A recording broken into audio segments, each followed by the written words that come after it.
The next question is about airports, especially Cardiff Airport in particular. So would you support continuing subsidy of Wales's main airport, or reduce short-haul travel operators and have air travel from Bristol instead? Okay, who'd like to tackle this first? Alex? Yeah, it's interesting that it seems like the Welsh Government have purchased a money pit. I think this week we saw a further investment of 42 million and a write-off of a further 40 million. This can't continue. We seem to have, the aviation industry have built up an industry based upon cheap flights. They've built this massive industry, and which they now seem to be going to government to support. My parents never took me on a foreign holiday, but very quickly I was hearing from fellow parents.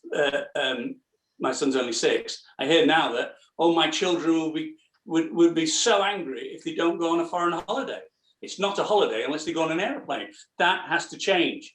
One of the initiatives that I know that the French government are bringing in is that where there is a greener alternative, I should say, to travel, that they are then banning the short haul flight in that route, to make people take the greener option. And that's something that's going to happen. Something's going to happen. We've got to make a change where in the future, hopefully in the near future, possibly Cardiff Airport will become redundant. Okay, thank you. Helen? I think the UK government have rather stolen our thunder on this one with today's announcement of 78% greenhouse gas reduction by 2030, because this is going to include shipping and aviation. And therefore, there's going to be some radical changes. The whole business model for aviation has changed overnight. And Welsh Government is rather catching up on this one. They declared a climate emergency 2 years ago and have just committed to 100% greenhouse gas reductions by 2050. It's been 2 years debating the difference between 95% and 100%. So there's a lot of work to be done here for Welsh Government to catch up and relook at the business case for all aviation investment.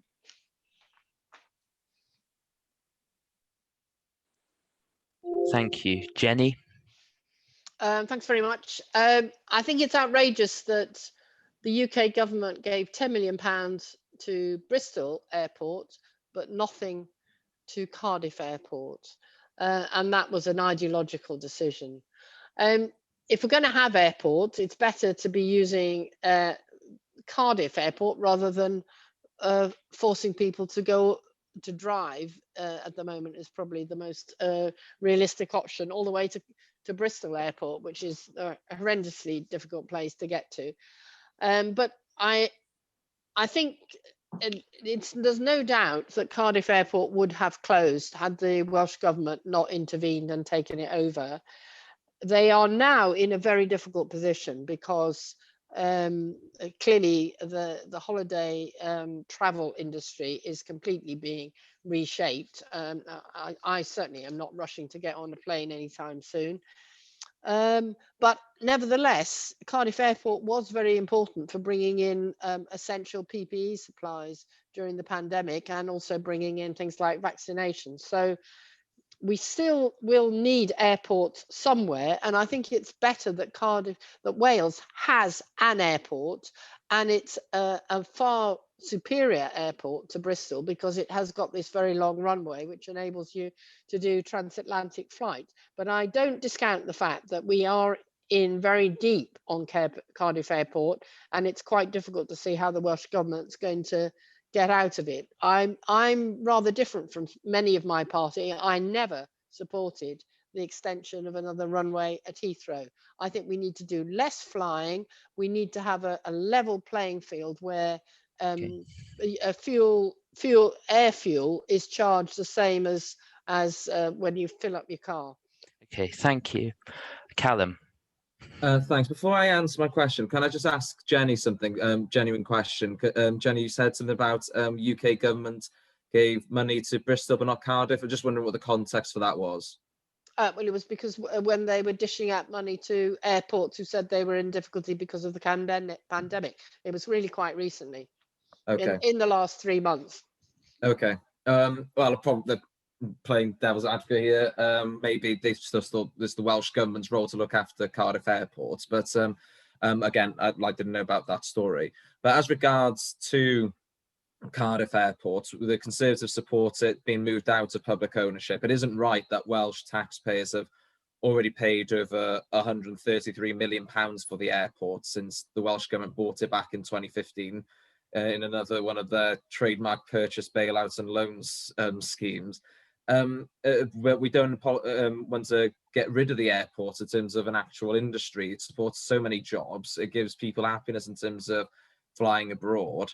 And it is difficult to get to Bristol. Probably an M4 relief would probably help to get there, but it is something that I think should exist, but it does need to improve. I haven't used both Bristol and Cardiff in my lifetime as airports. I certainly preferred the user experience of Bristol, and I certainly think that Cardiff Airport is a very good way for people traveling from Cardiff, for example, to Edinburgh.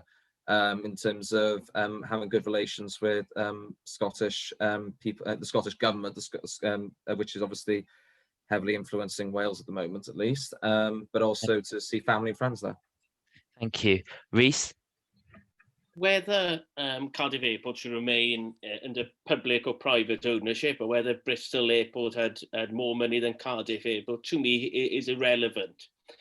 We have declared a climate emergency. That means we need to change the way we act and the way we live. To think a generation ago, people didn't use planes to go on foreign holidays. We're very slow to be willing to adapt to the emergency in front of us. That's what we need to do. We need to cut down on the amount of air travel. Callum mentioning catching a plane to Edinburgh. Well, what nonsense that is. I've been on a bus to Edinburgh on several occasions. I've been on train to Edinburgh. We don't need to have a plane to Edinburgh to have a good relations with our Scottish friends. We need to grow up. We need to face the emergency, or we must stop calling it an emergency. We need to take it serious or not. Thank you. Alex? Yeah, I just want to come in again, and I agree with my friend from Bragg Cymru. Hearing Jenny and Callum complaining of the difficulty of how to get to an airport on an environmental forum, beggars belief. We've got to have a shift here. As I say, my parents never took me on a foreign holiday. I didn't fly until I was in my early 20s. And it's just also that we have to use this privilege now of cheap flights. The aviation industry have generated this industry by offering cheap flights. And just look at the CO2 they're producing. We now have to put that in. If you want to fly, you know, you're going to have to pay for the cleanup. We have to have a change. Thank you. Does anyone else wish to come back? Yes, you are. I just want to say that it takes bloody ages to get to Edinburgh in the car, so that's why I didn't drive or get the bus, because it takes a long time. And this isn't. It just feels a bit like what Alex and Rhys were saying, just not living the real world. And I imagine if you tried to take this outside of a forum, which obviously people are very dedicated to environmental issues here, and say this on the doorstep, they wouldn't be best happy, especially all those people who work in Cardiff Airport, work in the airline industry. Just how many airports would you want to close down? That's a question, really, because it doesn't sound like you're very in favour of keeping Cardiff Airport open at all. Okay, does anyone wish to come back on that? Jenny? I just want to add that I'm in favour of reducing air travel, and I'm in favour of a carbon tax on air travel above one trip, because actually it's a very small number of people who take loads and loads of trips by air every year, and they certainly need to be paying something towards the pollution they're causing.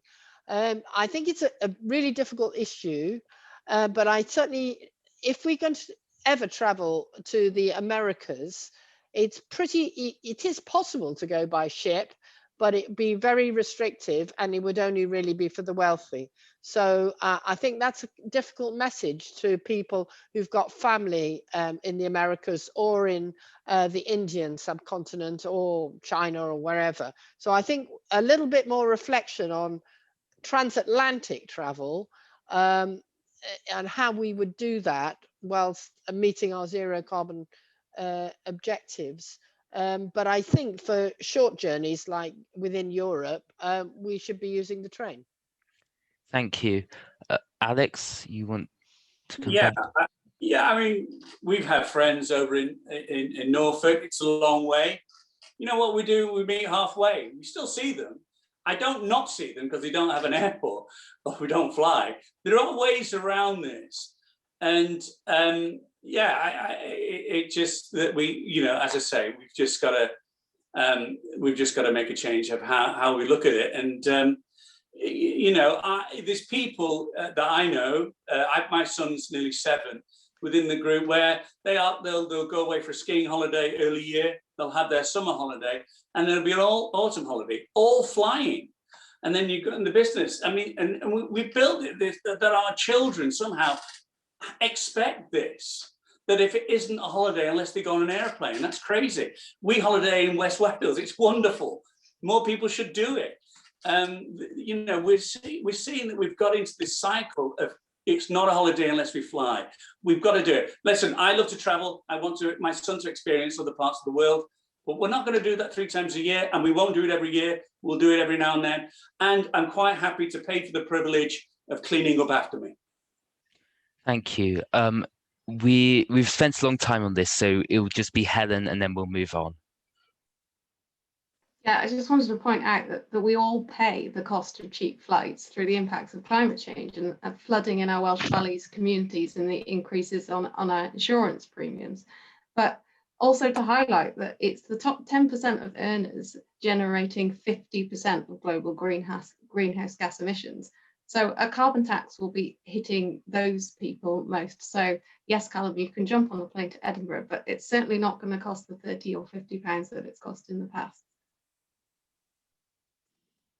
Thank you. That's it for this question.